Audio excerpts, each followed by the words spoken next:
Hey everyone, Allison Gardner here, and we just had our support group call on Saturday, and it was so awesome. And I wanted to share some epiphanies I had and some things that we talked about that triggered some other things that I've been learning, and just wanted to give a total plug for the support group call. If you feel like you have been carrying a really heavy weight for a long time, trying to support a spouse or family members with mental illness and feeling really frustrated with it, please come join.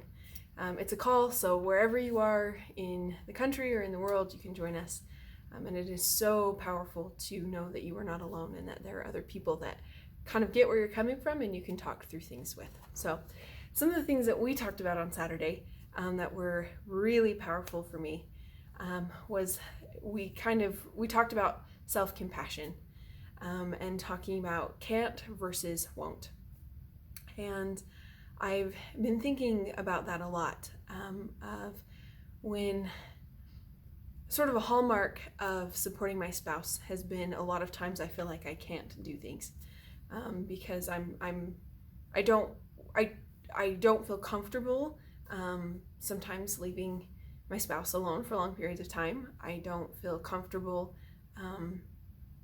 being away from home a whole lot often because at least for me and in my marriage, the negative voices, the negativity, the bad energy multiplies a lot when my spouse is left alone. And so I prefer to not do that often. I haven't always been good at that because anyway, that's a story for another day. And so it just can be a weight when people invite me to do things and to go places because I feel like that's not the best option for me or for us. And though the time away is nice, there's sort of this concern about what's going on when I'm not there. And this is not 100% of the time. This totally isn't 100% of the time, but there are times when it is very much on my mind. And so I end up saying in my mind, well, I can't go do that. I can't go over here. I am unable to do these things or to visit these friends or to do this word activity, or the list goes on and on and on. From ministering to work activities, for just fun things. I end up saying can't a lot. And as I say can't a lot, I start feeling incredibly limited. And my vast potential for things to do that is this big and like this big gets shrunk down the more that I say can't, and the more that I say that I'm not able and that I shouldn't do those things. And so this vast potential gets crunched down to this tiny thing, and I feel very weighed down by all the things that I feel like I can't do. And so our conversation talked about, instead of saying can't, say won't.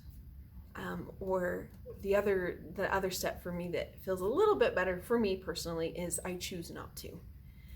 I choose not to because of other things that I'm balancing. I choose not to because I choose to prioritize differently. And I just realized how freeing that was while we were having this discussion, how free I all of a sudden felt that instead of saying can't, which made me feel very burdened and wow, put seeds down of bitterness, instead I was able to say, I choose not to. I choose to prioritize differently. And that was so freeing because then I realized I do have a choice. I could choose to go do those things. I might not always love the consequences, but I can still choose to do those other things. But how freeing it is to realize that I do have a choice and it is up to me, and that I can choose to make other arrangements. I can choose to do things so that I still do things for me, or I still get out and go do those things. It's just me choosing how I want to do those things. And so I would invite you to think about that. Think about that choice of are you unable to do things, or are you choosing not to do things?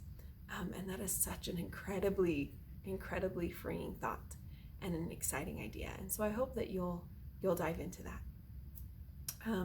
Because it really, I mentioned self-compassion.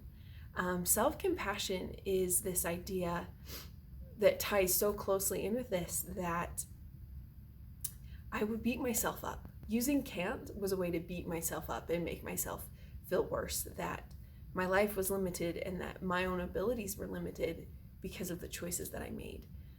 Or that if I wasn't 100% in on everything, if I was choosing not to do things, then I would beat myself up for that. I would be very mean to myself, like, what's your problem?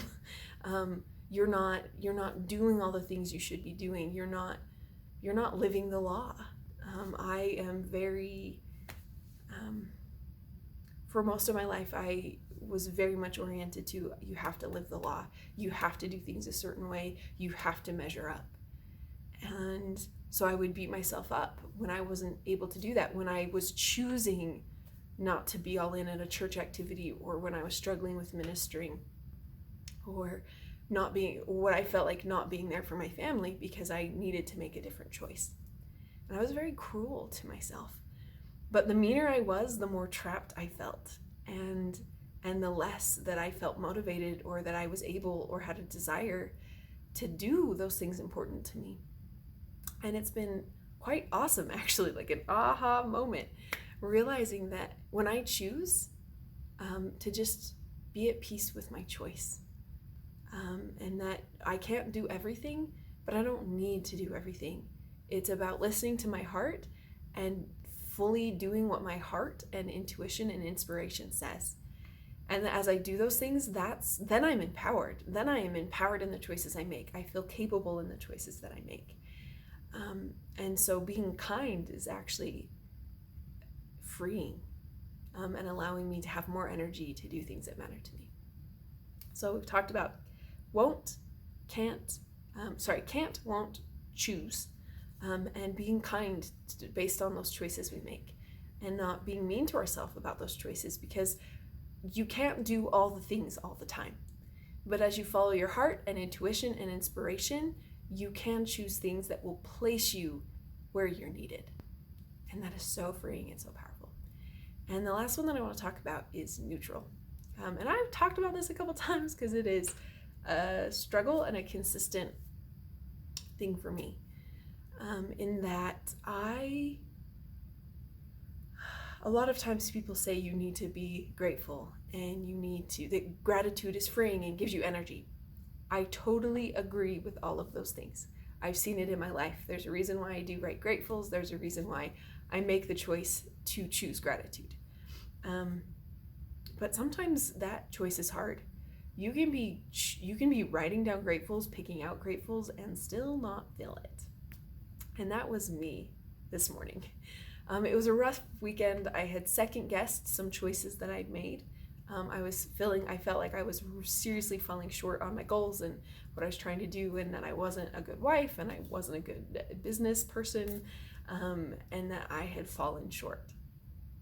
And so last night, with that rolling around in my head, I was writing down gratitudes, and I saw things that I really was grateful for, but I wasn't feeling them. Like I was having a hard time getting into that gratitude mindset. And this morning I was talking to some friends, and they shared the thought. She shared the thought that gratitude is freeing and empowering and powerful.